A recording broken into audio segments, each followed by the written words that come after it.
বাড়িতে পেঁয়াজ নেই, রান্না করবেন কি করে ভাবছেন? তা আবার মাছ এসেছে, কোনো চিন্তা নেই।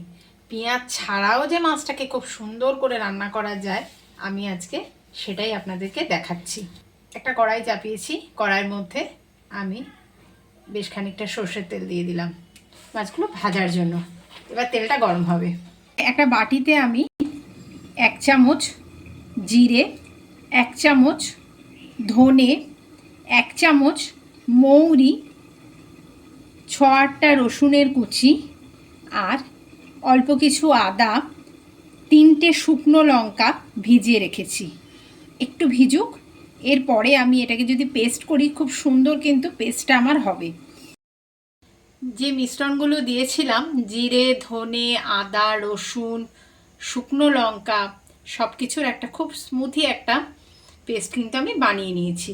এরপরে আমি এরকম সাইজের 2টো বড় টমেটো, এই টমেটোটাকে কেটে এটারও আমি একটা পেস্ট বানিয়ে নেব। আমার তেলটা কিন্তু এবারে একদম প্রচুর গরম হয়ে গেছে, একদম ধোয়া বেরোচ্ছে। এবারে আমার কাছে আছে 750 রুই মাছ। এই রুই মাছগুলো আমি একবারে তো হবে না, দুবারে আমি মাছটাকে ভাজবো।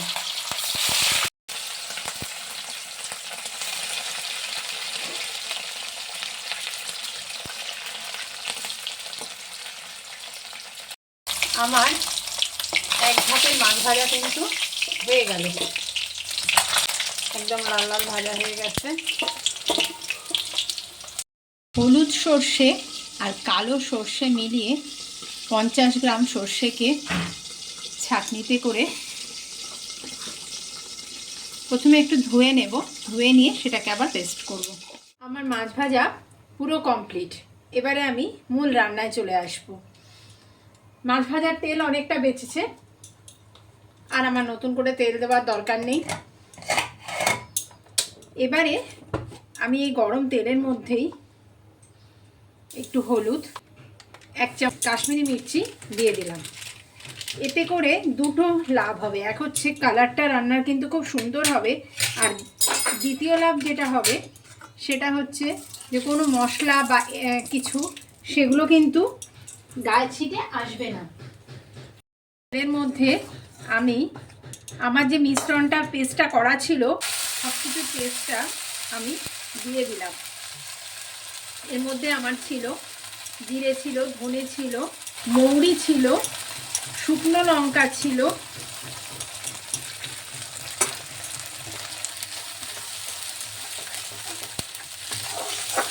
এবার আস্তে করে কাঁচা মশলার গন্ধটা, আঁচটা আমি এই সময় তিনটাকে খুব কমে রেখেছি, কাঁচা মশলার গন্ধটা যাতে না থাকে, তাই জন্য ভালো করে নাড়বো, একটু সময় দেব। মশলাটা আমি বেশ কিছুক্ষণ ধরে কষেছি। এবারে আমি মশলার ভিতরে দিয়ে দেব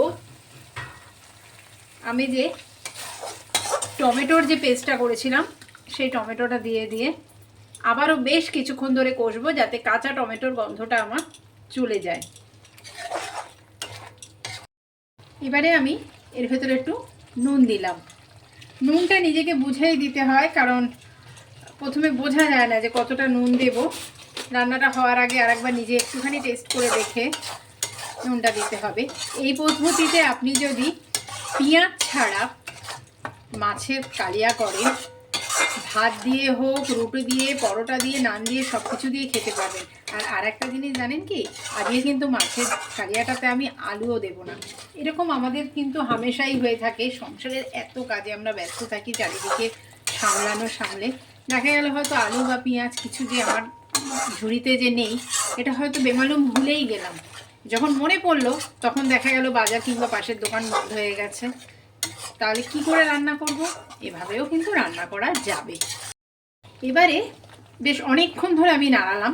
এরপরে আমি যে হলুদ সর্ষে আর কালো সর্ষের যে পেস্টটা করেছিলাম, সেই পেস্টটাকে আমি এর মিশ্রণের ভেতরে দিয়ে দিলাম। দিয়ে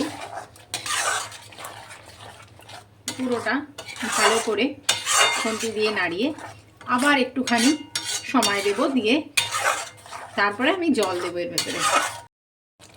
আমি এর ভেতরে 1.5 গ্লাস মতো জল দিয়ে দেব।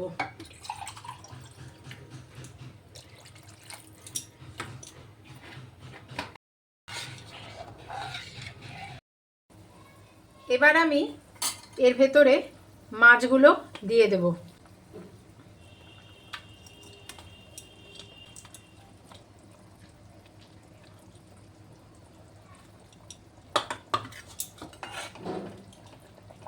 এবার আবার মাছটা দিয়ে ফুটুক। আমার আজকে পেঁয়াজ আলু ছাড়া মাছের কালিয়া কিন্তু একদম রেডি। এবার আমি যেটা করব, ওপর দিয়ে শুধু একটুখানি ধনে পাতার কুচি ছড়িয়ে দেব।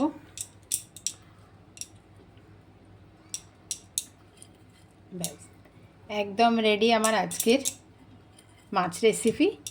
শুধু একটাই অনুরোধ বারবার আমি করি আপনাদের কাছে, সেটা হচ্ছে আমার এই রান্নার চ্যানেলটির নাম কুকিং ফ্লেভারিং। এই ভিডিওটি যদি আপনাদের ভালো লেগে থাকে তাহলে অবশ্যই ভিডিওটিকে লাইক, কমেন্ট এবং শেয়ার করে দেবেন। অতি অবশ্যই চ্যানেলটিকে সাবস্ক্রাইব করবেন। সাবস্ক্রাইব করলে আমার রান্নার ভিডিও সর্বপ্রথম আপনাদের কাছে পৌঁছে যাবে। আজকের মতো টাটা, দেখা হচ্ছে নতুন কোনো রান্না নিয়ে।